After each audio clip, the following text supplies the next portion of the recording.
بلوچستان کے جتنے مسائل ہیں ان کی وجہ سردار ہیں. جمعیت علماء اسلام کیا سمجھتی ہے کہ بلوچستان کے جتنے مسائل ہیں ان کی وجہ کون ہے؟ اور آپ نے خود بھی ذکر کیا پچھلے دنوں محسن نقوی صاحب نے بھی کہا کہ جمہوری نظام جو ہے ناکام ہو گیا اور یہ نظام فلاپ ہو گیا. کیا آپ یہی سمجھتے ہیں کہ یہ نظام بیٹھ گیا ہے اور ہمیں کسی نئے نظام کی ضرورت ہے؟ میں ایک عرصے سے کہہ رہا ہوں کہ یہاں جمہوریت نہیں ہے, یہاں پر پارلیمنٹ کی اہمیت ختم ہو گئی ہے. لیکن اب کیا کرنا ہے؟ ہم تو کہتے ہیں کہ اس کا حل ہے, آج بھی ہے کل بھی تھا. وہ ملک کا آئین ہے, آئین کے مطابق ملک کو چلاؤ, جمہوریت بھی ٹھیک ہو جائے گی. یہاں پر اللہ کی دین اور اس کے احکامات بھی قانون سازی شروع ہو جائے گی. اس کے مطابق عوام میں خود اعتمادی بھی آئے گی کہ اصل میں ہماری مرضی کی حکومتیں ہونی چاہیے, ہم پر جبراً کوئی حکومت مسلط نہ کی جائیں. لیکن وہ دھاندلیوں کے ذریعے دھوکہ دیتے ہیں کہ جیسے واقعی یہ عوام کی حکومتیں ہیں, جبکہ یہ بھی انہی کی حکومتیں ہوتی ہیں اور پیچھے لگام انہی کے ہاتھ میں ہوا کرتے ہیں. تو اس حوالے سے عوام پریشان ہیں, عوام کی کوئی حکومت نہیں ہے. میں یہ سوچتا ہوں کہ پہلے یہ بتایا جائے کہ یہ کس کیپیسٹی میں انہوں نے یہ باتیں کی ہیں. وہ کابینہ کے ممبر ہیں, اگر ناکام ہو چکا ہے تو پھر یا تو اپنی حکومت سے کہیں کہ وہ مستعفی ہو جائے, یا پھر کم از کم خود مستعفی ہو کر میدان میں آ جائیں. نہیں, نوکری بھی اسی طرح پہ کرنی ہے اور باتیں بڑی بڑی کرنی ہے. تو میں اب کیا کہہ سکتا ہوں, چھوٹے لوگوں کو بڑا کہنا پڑا ہے.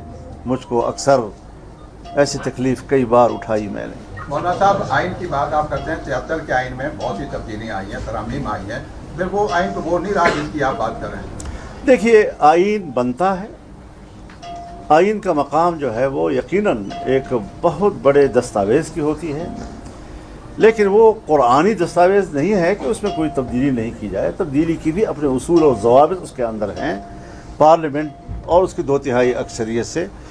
چنانچہ جب بھی مارشل لائیں آئی ہیں اس نے حلیہ بگاڑ کر رکھ دیا ہے اس آئین کا. لیکن بڑی محنت اور کوشش کے بعد ایک 18ویں ترمیم آئی جس میں آئین کو اول سے لے کر آخر تک اس کی اصلاح کی گئی. تمام پارٹیاں, انہوں نے 9 مہینے اس پر کام کیا. جتنا کام سن 73 کے پورے آئین کے بننے پہ ہوا تھا اس سے کہیں زیادہ وقت جو ہے وہ 18ویں ترمیم نے لیا تھا, جس میں تمام پارٹیاں ایک چھت کے نیچے بیٹھیں اور انہوں نے اس پر کام کیا اور ایک متفقہ ترمیم جس سے کہ آئین کی اصلاح ہو گئی. اس کے بعد ابھی جو 26ویں ترمیم آئی, ہم نے ایک جمعیت علماء اسلام نے تنہا مذاکرات کیے حکومت کے ساتھ, اور 1 مہینے کے اندر ہم نے ان کو 34 شقوں سے دستبردار کیا اور ان کو ان کی مرضی کے مطابق آئین نہیں لانے دیا. اور اس میں پھر ہم نے کچھ اپنی مطالبات شامل کیے, سود کے خاتمے کے حوالے سے, وفاقی شرعی عدالت کے حوالے سے, اسلامی نظری کونسل کے سفارشات کے حوالے سے, وہ قبول ہو گئیں. دینی مدارس کے حوالے سے ترمیم آئی, آج وہ سب بھول گئے ہیں جیسے کوئی بات ہوئی ہی نہیں تھی, نہ اس پر کوئی عمل درآمد ہو رہا ہے. تو اس کے بعد 27ویں ترمیم آئی اور ابھی کہتے ہیں 28ویں, پتہ نہیں اس میں کیا کچھ لائیں گے. تو وہ جو کچھ انہوں نے 26ویں ترمیم میں تسلیم کر لیا تھا, اب وہ مقاصد دوبارہ جو برے مقاصد ہیں, جو آئین کی روح کے منافی ہیں, جو 26ویں آئین ترمیم کی روح کے منافی ہے, وہ لا کر ملک کے آئین کا حلیہ بگاڑ رہے ہیں. لیکن ہم جنگ لڑیں گے, ہم اس پر جدوجہد جاری رکھیں گے. ہم کسی کو بھی اس بات کا حق نہیں دے سکتے کہ وہ آئین کو اپنا کھلونا بنا لے. وہ قومی دستاویز ہے, ہم اجازت نہیں دے سکتے کہ وہ پارلیمنٹ کو کھلونا بنائیں.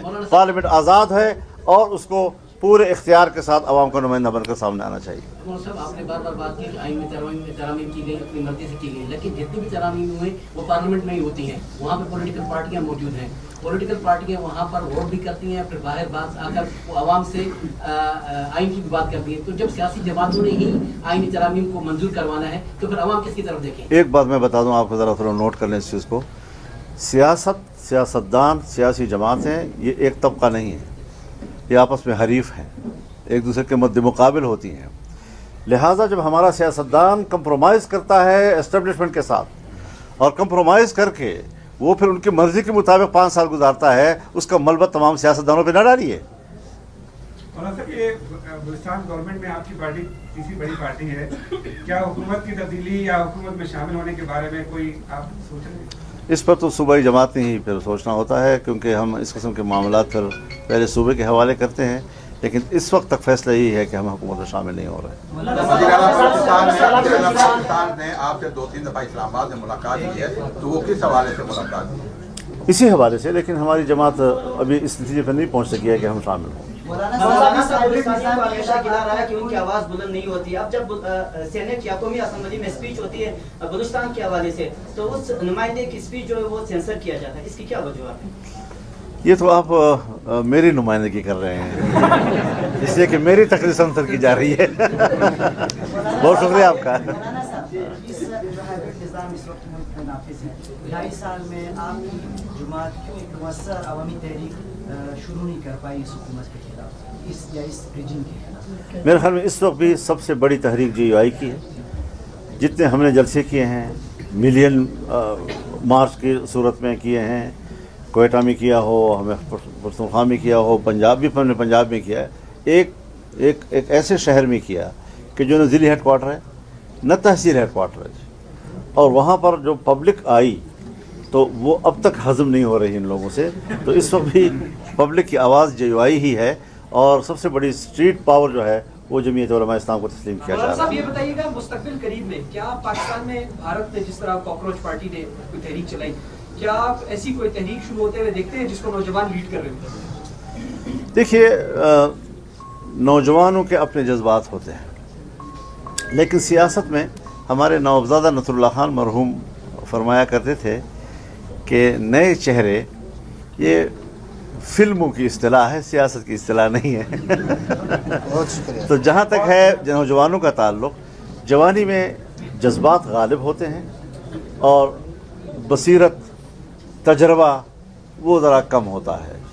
جو سیاست میں ایک لمبا عرصہ گزار کر بہت سے حالات سے گزر چکے ہوتے ہیں, تجربات سے, تو وہ جب پالیسیاں بناتے ہیں, وہ جب ایک آئیڈیا قوم کو دیتے ہیں, اس پہ زیادہ وزن ہوا کرتا ہے.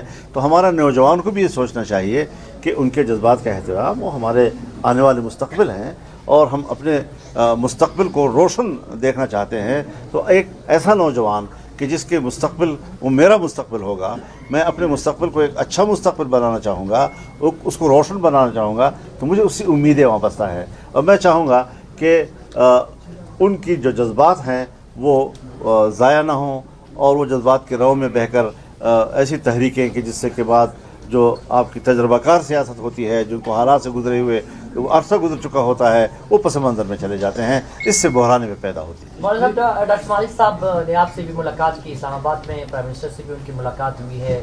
اب خبریں گرم ہیں کہ وہ وزیر اعلیٰ بلوچستان بنائے جا رہے ہیں, تو جمعیت کیا سمجھتی ہے کہ آپ سے جو ملاقات ہوئی تھی وہ کوئی سیاسی ملاقات تھی یا اس سلسلے میں, یا پھر اگر ڈاکٹر مالک وزیر اعلیٰ بنتے ہیں تو جمعیت کیا ساتھ دے گی ان کا؟ مطلب وہ ضرور تشریف لائے تھے, اور ہمارے لیے قابل احترام ہیں, ہمارے بھائیوں کی طرح ہیں, پہلے بھی وزیر اعلیٰ رہے ہیں. لیکن اس وقت یہ بات کہ کیا وہ وزیر اعلیٰ بن رہے ہیں یا نہیں, اس کا مجھے کوئی علم نہیں ہے.